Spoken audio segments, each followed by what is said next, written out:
SuperBowl live from the 704 once again for episode 80 of the 815 Exchange. And ladies and gentlemen, it is the day following probably one of the bigger sports weekends. I mean, it always is, but one of the biggest sports weekends of the year that I believe that we're going to have. We had UFC 271, but of course we had one of the biggest sporting events on the planet. Ladies and gentlemen, I am talking about the Super Bowl, and we got plenty to talk about there. We even have the Winter Olympics. It's a stacked episode 80, and of course, ladies and gentlemen, if you're a lover, it is Lover's Day, it is Valentine's Day, so happy Valentine's Day.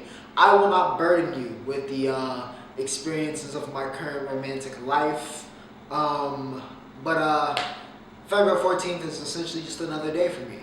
It's just essentially another day. But for the lovers out there, for those of you in love, happy Valentine's Day. Hope you have a great day. And I hope that today's episode is able to enhance your day, because this is a big episode, all right? This is a big episode. As always, remember to like, share, and subscribe if you are enjoying the content. And as always, if you want to follow me on my social medias, my Twitters, my Snap, my IG, whatever it is, that is in the description alongside timestamps, which may be important because I don't think this is going to be a 30-minute episode like last week, alright? So timestamps are included. So if you want to see me talk about curling or whatever's happening in the Olympics, hockey, you want to hear me talk about that, you want to hear me talk about what happened in AOT or Euphoria in the entertainment segment, feel free to skip to that. Whatever you want, feel free to skip to it. Timestamps are in the description. But without further ado, ladies and gentlemen, and we are not waiting for this to be the main event. We are kicking it off, all right? We're heading straight to the NFL for the final NFL major segment for a little bit, of course, because, the Super Bowl is the last game of the season, but, sad. But it is what it is, all right? Okay, we had LA versus Cincy, but before I get into the Super Bowl, it makes more sense for me to go into chronological order because that wasn't the only major event that happened in the NFL this week.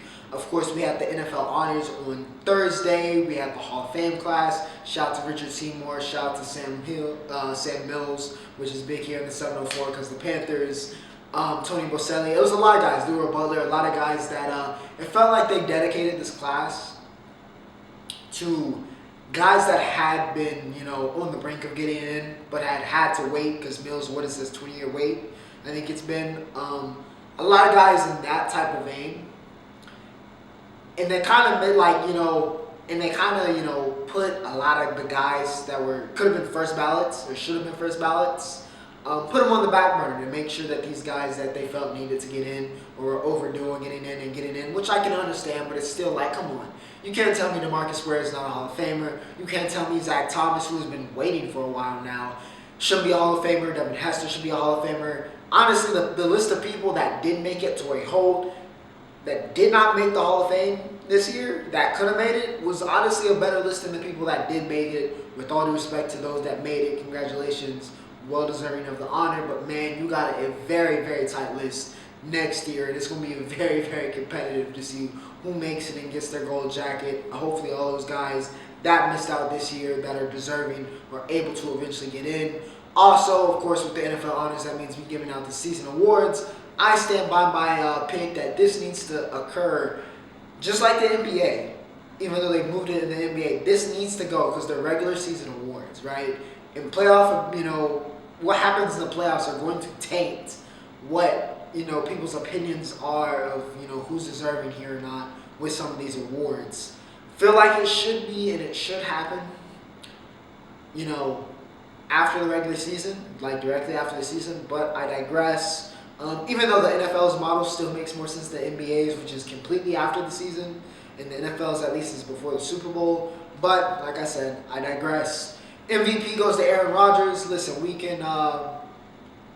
It's an interesting choice. Not that Rodgers didn't have a good season. He had a good season. All right, the Packers were the number one, had the best record in the regular season.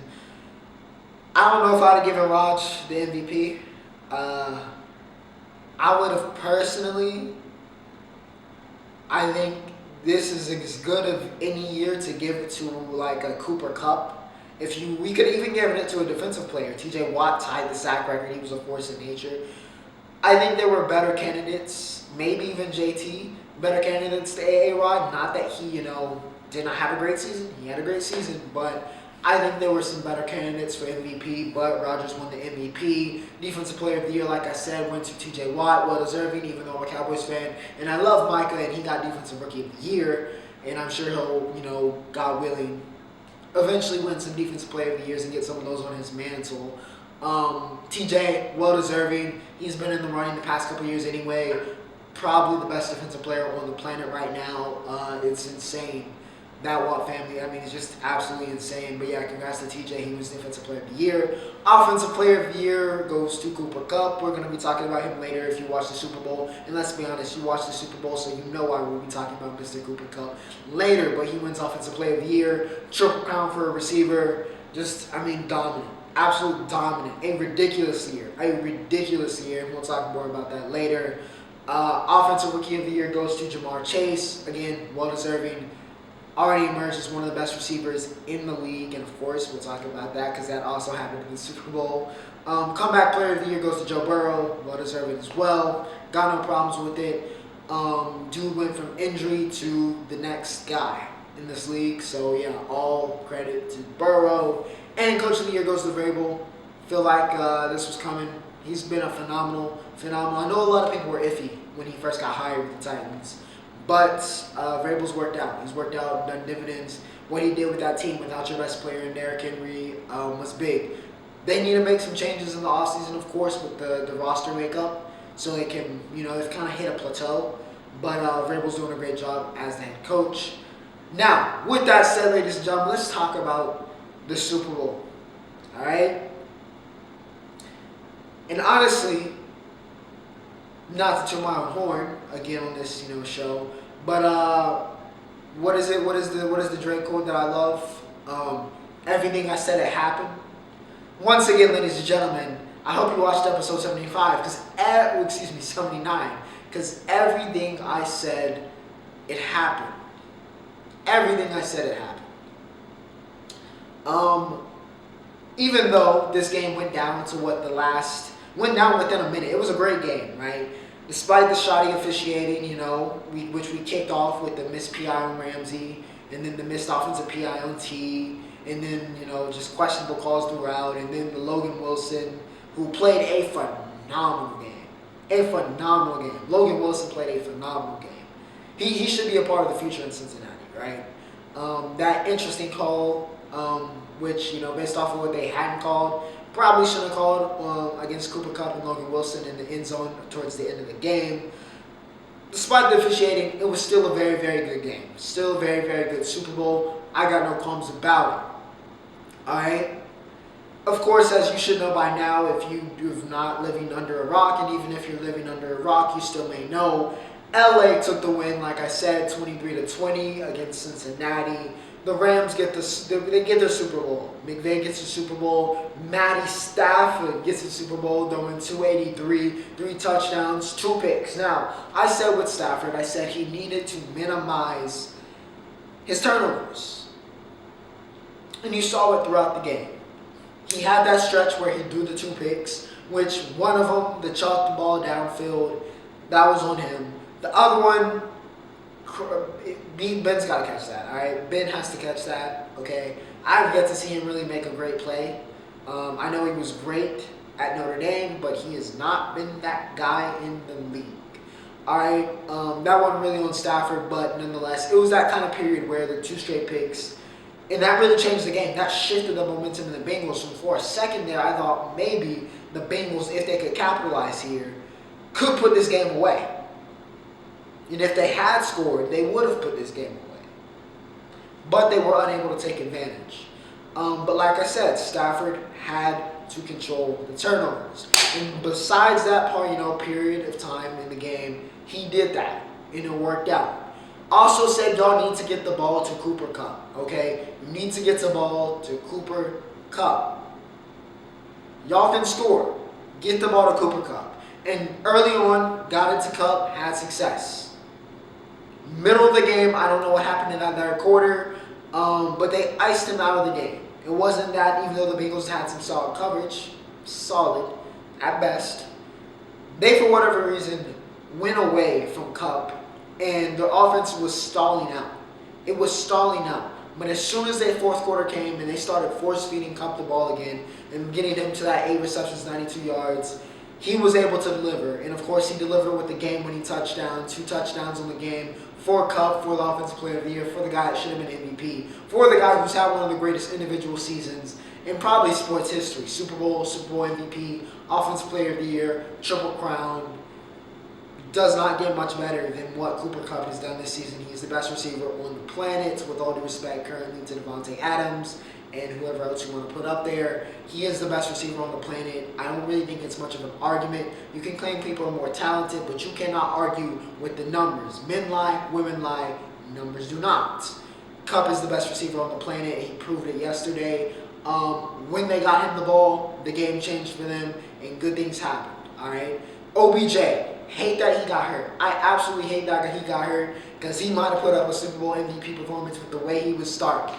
OBJ, great performance in the 2 quarters of work that he had before the injury. Of course, hoping for the best. Glad he got his ring.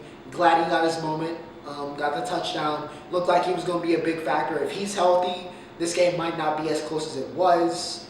Aaron Donald. They did a great job on AD, and a great job really in that front 7 in the first half. Another thing I said in this game, and I said the key to this game was going to be this Rams front 7 versus the Bengals offensive line. And the reason why I picked the Rams, I said, was because I saw the front 7 eventually tearing down the walls of that poor Bengals offensive line. And they were going to be able to get the pressure on Burrow. And they sacked him a record, a tied for a Super Bowl record, 7 times. In the second half, that was the game changer. Well, really after, Burrow was running out and then, Donald pushed him. And then we had that kind of, altercation on the sideline. That's when the flip switched. From that point on, the Rams front 7 dominated. I mean dominated. Leonard Floyd, Von Miller had 2 sacks. And like I said, Aaron Donald 2 sacks on the game, including just completely closing the show. Had the game-winning play against Burrow to, remove any doubt that the Rams were going to win the Super Bowl. One of the greatest, already one of the greatest defensive players of all time. This ring puts the, cherry on top of that. But one of the greatest players to ever play the game, Aaron Donald. It's not even up for debate. You could have argued he should have been Super Bowl MVP for the way he came out in that second half. First half, Bengals held it down. But that second half, like I said, there's levels. There's levels to this, man. There's levels to this. And that's what we found out. The Rams defensive line, the Rams front 7 is on a different level. The Bengals offensive line has been a clear hole for Burrow's 2 years here. It has been the hole. And that's what they're going to have to address.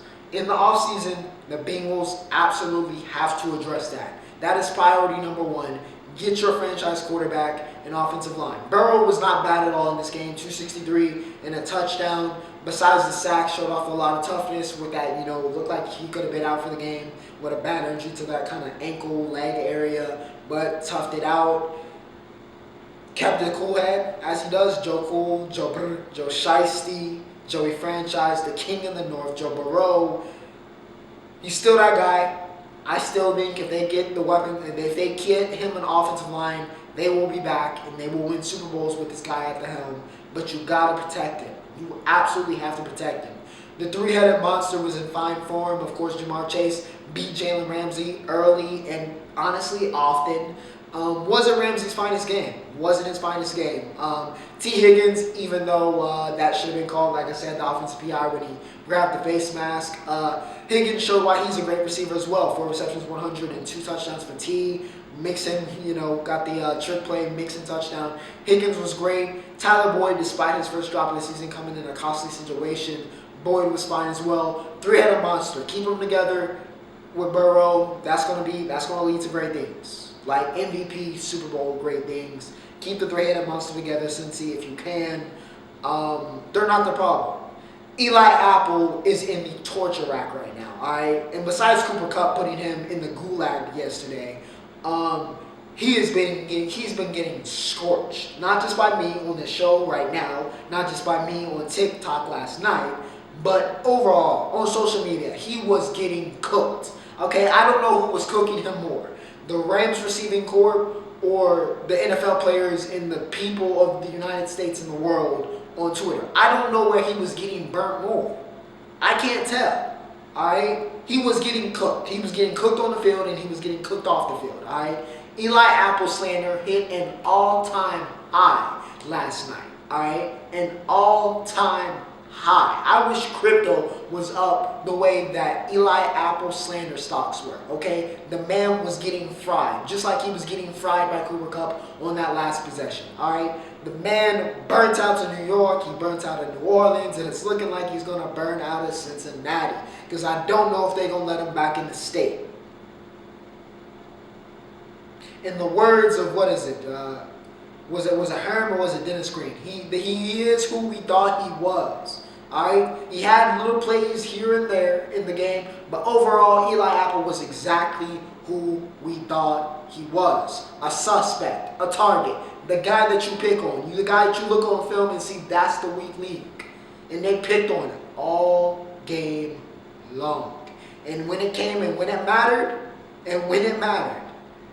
Eli Apple was not going to show up. And the Rams knew that. Matt Stafford knew that. And he delivered. Cooper Kupp, easy pickings. Best receiver on the planet. You got me against Eli Apple. This is too easy. Barbecue chicken in the words of Shaq, who was there alongside every other celebrity on the planet. Too easy. Eli Apple slander up high. Y'all can slander him in the comments as well. Also got to address that secondary. All right, defensive line, linebackers, of course you can pick. Honestly, that's not that bad. The front seven for the Bengals is not bad. You can deal with that. You got to address the secondary besides Bates, and you got to address the offensive line. I think the Bengals will be back. But pour everything you got this offseason, all that money you got needs to be pushed into the offensive line and fixing that secondary. Because if you can fix those two things, you can go a very far way. I think people are going to take a pay cut on that offense. Some of those stars, I can see them taking a pay cut just because they want to play with Burrow and play for a championship. And because they love the culture of that team. They want to play for Zach Taylor, right? Who didn't have his best performance as well yesterday. But I can see that happening. But you got to fix that offensive line so you can protect the franchise. Can't see him getting hurt. Super Bowl halftime show, very, very good. The 50 and Anderson .Paak surprise were great. Kendrick, it was great to see King Kunta. Great to see King Kenny. Dre held it down. M held it down. Took a knee. They let him say what he wanted on Still Dre. Snoop held it down. It was a good Mary J. Monet. It was a good weekend for the West Side and showing off the West Coast. But yeah, and just kind of showing Dre's influence. So yeah, very good halftime show. Camera work could have been a little bit better. Great to see all the guests. I love the way they did it though. Yeah, cool set. Was it an all-time great one? Maybe. Was it the greatest of all time? Relax. It wasn't an all-time great. Relax on that. But yeah, a bunch of all-time greats. Phenomenal performance. Commercials weren't all that great. But they were solid. I really like the NFL one. I said that in my marketing class this morning. I like that one. The Doctor Strange trailer, I guess we'll talk about that in entertainment. But yeah, there were some solid commercials in there. It's beautiful. But we'll talk about that also in entertainment. But, ladies and gentlemen, that was the NFL. It's been a great season. Hope you enjoyed the Super Bowl. But it's gone for a while. And like I said this weekend, this past weekend, even though the Super Bowl is always going to be the event, it was not the only event. UFC. The UFC took over Houston, and actually I'll say that later. But UFC took over Houston. UFC 271 was this past week, and of course headlined by the premier matchup of the two premier middleweights, two of the greatest middleweights of all time. Robert the Reaper Whittaker getting his rematch against Israel the Last Stylebender Adesanya. A matchup a lot of people, including me, have been looking forward to because I believe, like many other people, that these are clearly the two best middleweights in the world. Not even really up for discussion. And even though some people called it a boring fight, I didn't find it too boring. I'm going to be honest, I didn't think the fight was very boring. I thought it was a very tense fight, okay? I know a lot of people were hoping for like fireworks when you have two, very capable of quote unquote fireworks. We've seen them, go into these wars before, but that's never going to happen in this fight, especially in a rematch like this. The fireworks in the moments of the first edition, in which Adesanya with one of the greatest performances probably in MMA history, that was never going to happen in this fight, right? Both of them were going to fight smarter. Okay, this was going to be a strategic battle, and that's what it was. And I appreciated it. I appreciated it for that. A very, very close fight. I think Izzy got the UD, and that's what happened. That's what the result was. Izzy was able to retain the title by UD. And it really came down to the problem with Izzy at middleweight. And I think that what annoys also viewers, but what is probably more annoying as a fighter trying to fight him, is he is the most frustrating person to fight in that division. Which makes sense because he's a champion. But because of his style, because of how his IQ, just because of the package that is Izzy, it's so difficult. Because you really only have maybe 3 ways to beat him, right? Flash KO, but he's proven he's got a good chin. But you gotta either flash KO him, which is hard. You have to try to catch him lacking and maybe submit him, which Rob got close to but was unable to do, right? Flash KO him, submit him, or that's really it. That's really it. Or be strong enough, that's what it was. Or be strong enough to when you're able to take him down, which is hard enough as is, right? To be able to control it and get some ground and pound, similar to what John did, right? Those are the only 3 ways to beat him. You're not going to outstrike him on the feet. He's got great takedown defense, so it's going to be hard to take him down and dominate him there, and you're never going to outpoint him.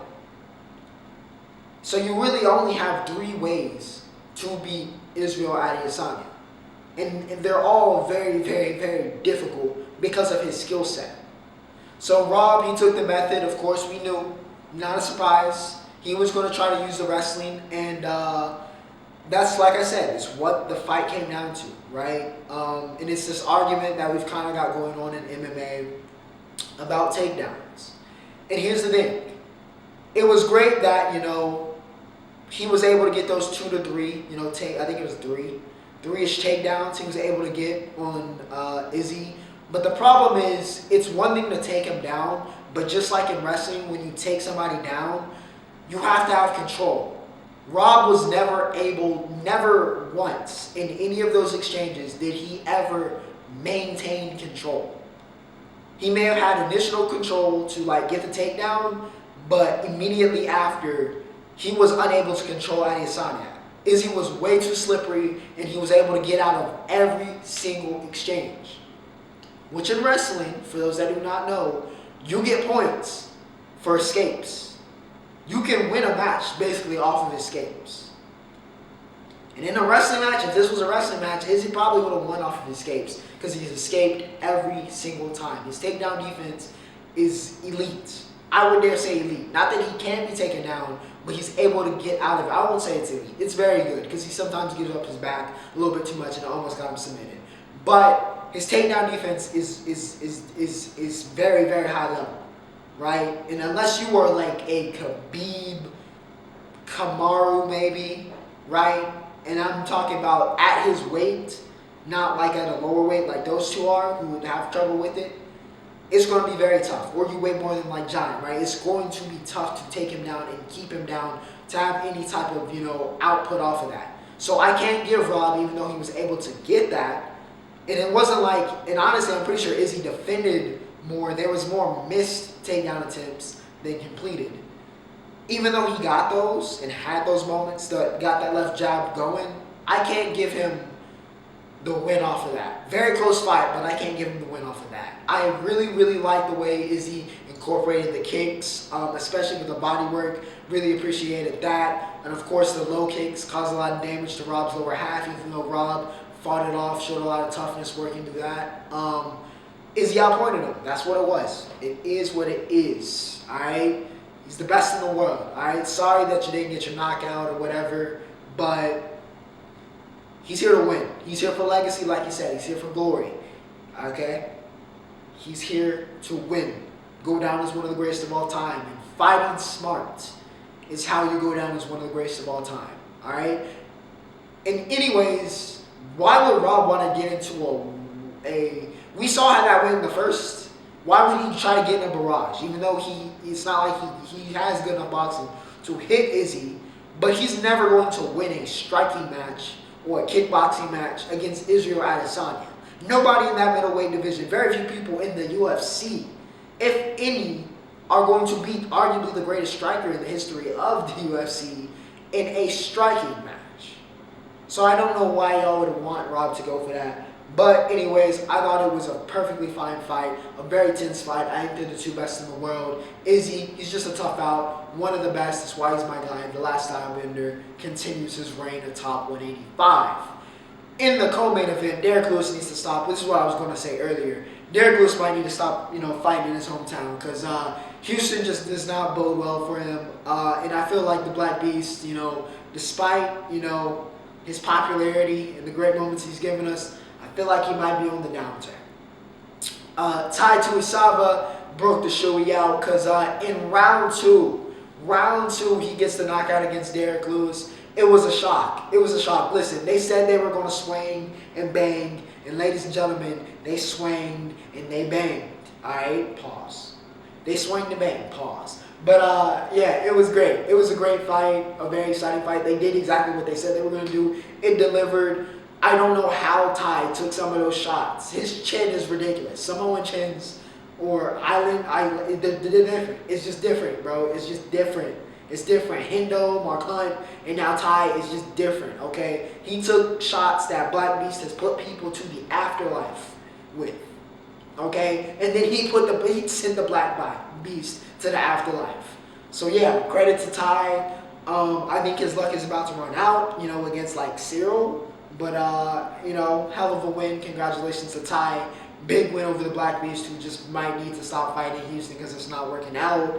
In really what was the number one contenders match for the 185 division, as of course we had Izzy versus Rob in the main event. We had the number one contender fight between Derek Brunson and Jared Cannonier. And Brunson, after a solid first round, faded so fast. I mean, that was an all-time fade because he just crumbled in round two, and Cannonier may have sent him to retirement. Knockout against Brunson, showed off that power. That's the one thing Cannonier might have. It's very dangerous. I mean, very dangerous. Extremely dangerous for your health. I mean, it's really not valuing your life if you try to get into a striking match against Israel Adesanya. But Cannonier might be able to touch Izzy and might be able to, he's got the power, so maybe he can get, the flash KO, but I wouldn't bet on it. But impressive performance for the Killer Gorilla against Brunson. Went out there and he handled business in front of his family. Congratulations. To round up this UFC card, of course, we have Bobby Green, who continues to surge. Opened the card off with a very, very impressive win. Olberg, listen, city kickboxing. 2 for 1. 2 for 1, you'll take it. 2-on-1, you'll take it. Blood Diamond, a lot of hype, but got to work on that ground game. He got submitted. Olberg did better, though. After getting knocked out, his last fight looked much better this fight. Got the UD. But, overall, solid card. I know a lot of people worried about it might be weak. But overall, solid card. Wasn't like an all-time great card. Izzy rolls. I think they're the two best. But, congrats to him and Tai and Cannonier on the big wins. Now, of course, ladies and gentlemen, we are going to go over to the entertainment specter of the planet. As, we have reached that kind of midway point of the podcast. And, it's TV and music again. I guess we have something technically in movies. Doctor Strange trailer dropped. That was different from the one we saw in, last movie was The Eternals. And I stayed for the trailer. That trailer was different from the one we got here. I guess this was like the official one. That's looking like, I don't know how it's gonna be so weird when we go back to like a normal Marvel movie, because it feels like we've had consecutive events with No Way Home, and now we're going into Doctor Strange, what could be like billion-dollar movies, or well, No Way Home obviously was a billion-dollar movie, but like back-to-back event movies. It feels kind of weird, man. But yeah, Doctor Strange looks crazy. Looking like we're going to get the Illuminati. I'm not talking about the Illuminati. I'm talking about like the Marvel Illuminati. Look it up. They're great. Just watch the trailer, alright? It looked nuts. Future drop Worst Day. I've heard a little bit of it. It looked pretty good. Nothing too crazy, I'm gonna be honest. A lot of people were hyping it. I saw the stuff with Kevin Samuels, that was kind of funny. Kind of funny that he also dropped it on Valentine's Day weekend, and we know about Future. But yeah, Worst Day. Looks solid. It'll probably make the playlist. You guys can check it out if you want to. Now let's talk about television. Alright, it's all about television. Also, I started Succession. I like that first episode. I'll probably talk about that later as we go on. I was looking for something to watch, and yeah, Succession definitely caught my eye. Looked pretty good. Attack on Titan, man. Attack on Titan. After 2 absolutely insane, all-time great episodes, we needed to see Fallout, right? This was the week of Fallout in TV, okay? After 2 absolutely crazy episodes, we needed some Fallout. We needed a break from Aaron and his madness or greatness. And yeah, we got to see what's been going on with the rest of the characters of Attack on Titan, except for Levi. I'm not going to say anything about that because I don't want to spoil anything about his future and I'm not going to say his death or his living. You just watch the show, right? Aaron, Mikasa, Jean. It was great to see them back with the ODM gear, slaying Titans. It was nostalgic, man. And it showed how much they've grown, even though it was hard to see Pixis as a Titan and them have to do what they had to do to him. But it was nice to see them get back to business, get back to doing what they did best and what they do best now, and kind of Jean in that leadership role, Mikasa as just the GOAT, and Armin as Armin. It was great to see. Gabby and Nico, listen, Gabby, she's still an op. She's becoming less of an op, and she's showing some character growth, right? But I'm still hurt by, her murdering Sasha. It's going to take a little bit to heal that wound, but she's making progress, like what she did with her adopted family. Connie stole Falco to save his mother. Just it's a tough situation, so I'll give my boy a pass. But yeah, hopefully they can get there in time, because that is not how Falco deserves to go out. And of course, Aaron is moving forward, and everybody's dealing with that. Yelena is down horrendous. Flock is still Flock. And Annie has been broken out of the Hardening. So Armin will finally get to see his girlfriend. So yeah, happy days for Armin. We'll see what happens next week. But it was nice. It was nice to get a breather back and kind of see what's happening with the rest of the characters besides Zeke and Aaron, and the deal with that, and what's going on there. It was good to bring it back to the ground, right? We've seen some extravagance the past 2 episodes. It was good to bring it back. Same thing happened in Euphoria this week. After 2 absolutely nuts, all-time great episodes, including Zendaya's, again, I get all the awards performance last week. And she continued that form really in the first scene this week. It was good to see Fallout. Kind of bringing it back. After the madness that was last week, seeing Ollie come back, be with the family, and just kind of trying to get Rue back on the right, page. Also got to see Storm Reed, another phenomenal young actress, see her work with Gia. She was great. Nada's still psycho. I know he hasn't been as psycho in the past couple weeks, but yesterday he was a psycho, all right? What he did to Maddie, that was messed up. Minka Kelly is so beautiful. Her and Alexi Demi in that scene had me feeling some type of way. But yeah, it was interesting to see their contrast and see their relationship kind of develop. But yeah, Nate just doing Maddie so dirty. That was the first time. Very rarely, and it's very well done, do we see Maddie, because of her persona on the show, do we see her kind of down? We rarely see down bad Maddie. Yesterday we saw down bad Maddie. We finally saw her hurt.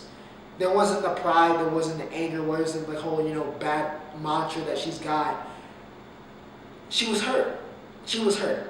It was a reminder, it was a nice reminder that she has feelings, that she's a human.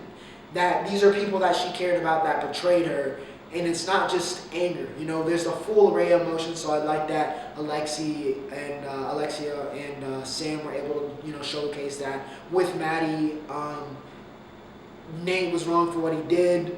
This man is trying to juggle 3 girls, it seems, right? He's trying to be endearing to Maddie. He seems to be still kind of feeling some type of way about Jules, gave her the tape, right? And of course, Cassie's available, so he's taking advantage of that. Taking advantage. Cassie, again, continues her downward spiral. Lexi and Fez continue to be the best. Hopefully, Faye does not be a rat to Ash and Fez, or I'm going to be hurt. And of course, that ending scene with Rue's mother kind of crying for help. That was tragic. But Euphoria continues to be one of the best shows on television. If you're not watching, highly, highly recommended. Despite all of, the glitz and the glamour and the great party scenes and the drugs, it's still very grounded in, something very gritty about it and very real about it, especially those that have been affected by addiction and have co-signed it on how real this is. So, despite, some of the entertainment value, still a very real, very emotional show, a very well done show. So, shout out to all the great actors and actresses on Euphoria for another great episode. Shout out to Liam for another great episode. But, that was entertainment. What's that, ladies and gentlemen? You said there was a third major event, a third major sporting event that happened this weekend? Oh, you said I haven't, wait. The Olympics. That's right, the Winter Olympics. Yes. I know a lot of you guys have been waiting on it. I've talked about it very sparingly, but I was kind of waiting for us to, get into the thick of it. And we are in the thick of it now, all right? I forget her name, but the 15-year-old Russian skater who got caught for doping last week, I think I talked about that last week in the Roundup, got cleared to compete, which I don't really agree with it. This wasn't on my notes, but I found that out this morning. I don't agree with that. That's just a scummy situation from Russia as a whole. I think there's a culture change that needs to happen with that program. And because they've been caught way too many times. And a 15-year-old doping, that's ridiculous. That should be a ban. But, it is what it is. She can't win a medal. She got disqualified from all that, but she can compete. So it is what it is. But on the more positive side of the notes, it was a pretty good week for Team USA, if I say so myself. Shaun White had his last half pipe, got 4th, solid performance there. Passed the throne to, I cannot remember my guy's name. Let me look that up because I do want to get his name in the men's half pipe. Who they showed having the picture with as a child. Yes. Kashu Harano. Yes, Harano. There we go. Kashu Harano. All right. Kashu Harano. He's got the throne next. Looks like he's the next one. He was special. Got shafted on that first one. Should have been much higher, but he ended up getting the gold, so all is well. Shaun White, though, one of the greatest skaters, one of the greatest snowboarders of all time, a legend in the sport. He's been the face of it for a very, very long time. Enjoy retirement, my friend. Speaking of legends, though, let's talk about the young legend. She's my age, my generation. Chloe Kim, all right? She's the next one. She's going to be the female version of whatever I guess Shaun White was for it. Chloe Kim is going to be that for female snowboarding. Another golden half pipe for Chloe. She's the best in the world. On a different level. Shout out to Chloe. A phenomenal job there. Erin Jackson, speed skating. First black woman to ever win gold in speed skating. Congratulations to Erin, putting on for the culture.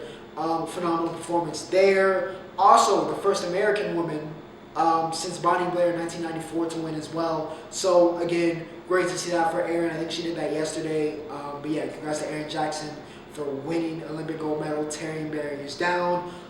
In women's curling, we got the Swiss. They've been dominant. I'm about to talk about some dominant performances right now. We're going to kick off with curling. Women's curling, Swiss, up 5-0 so far in group play. They've been great so far in the Olympics. Off to a hot start. America, I think we're sitting at 3-1. We're not too far behind, but the Swiss off great. Alina Potts has been great. I mean, great. She's outscoring her opponents 37-26. She's been the star. She's been the star of the show, running, controlling the game right now for Switzerland. So we'll see what happens. See if they can continue their hot streak, stay undefeated. Speaking of undefeated, however, speaking of Team USA, however, in hockey, similar to the Swiss here in women's curling, in men's hockey, we completed group stages undefeated. So everything looking up.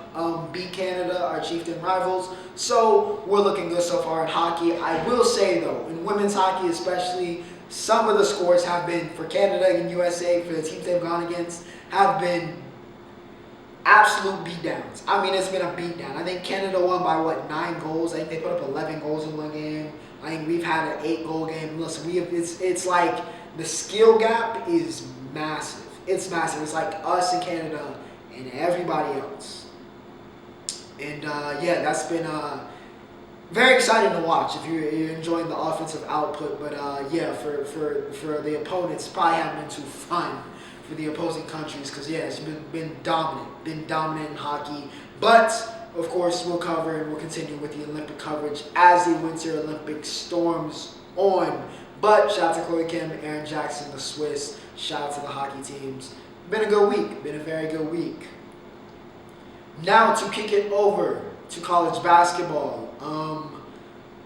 Auburn still alive. Walker Kessler had another triple-double with blocks against Texas A&M, but we're not going to talk about that. All right, we know Auburn's great. Let's talk about some teams that were slumping, like Baylor.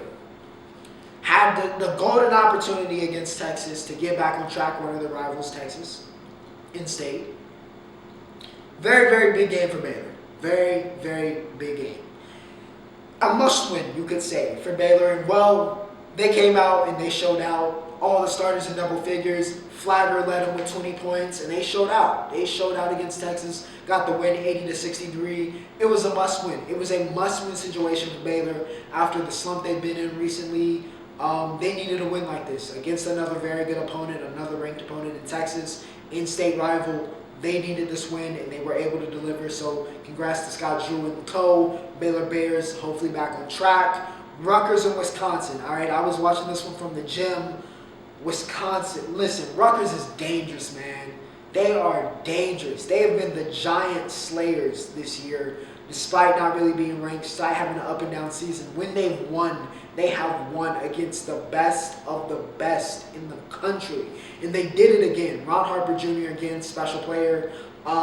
He's probably going to grab some more, all Big Ten honors this after the season. I fully expect. He had 21, led him in this game. Wilcocky also was great for Rutgers. 18 points, 5 rebounds, 5 assists, 18, 5, and 5. Can't, love that from one of your guards, especially in a big game like this.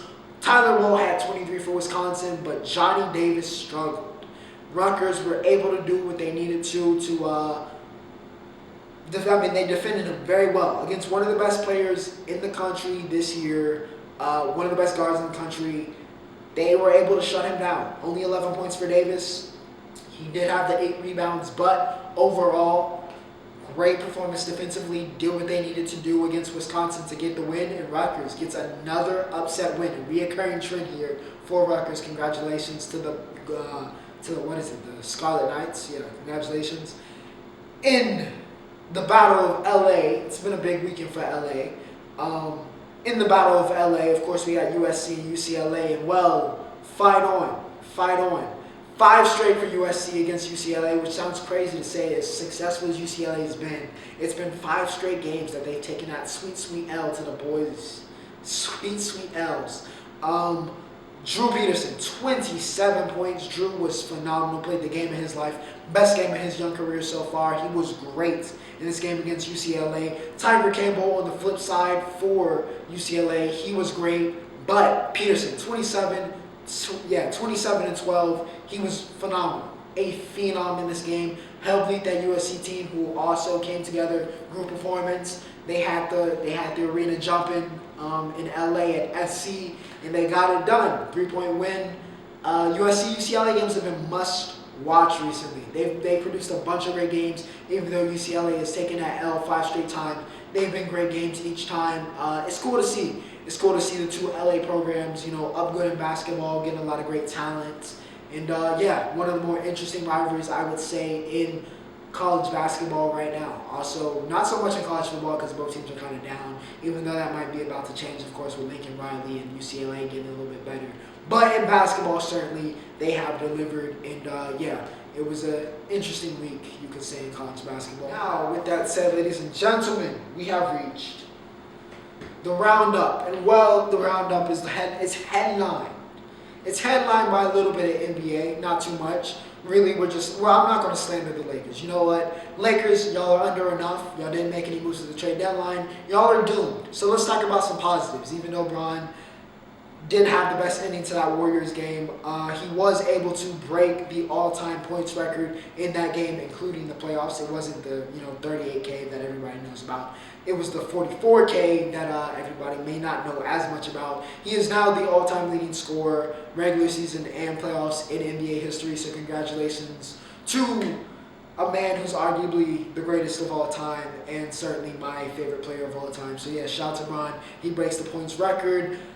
Manchester United is down horrendous. It's just been a bad 2022. Your star young striker gets caught up in a sexual assault case, and you've just been bad. You've just been bad. Ralph is at the helm, and it's just not been good. All right, he's at the wheel, but the wheels aren't turning. The wheels are not turning so far in 2022 for Manchester United.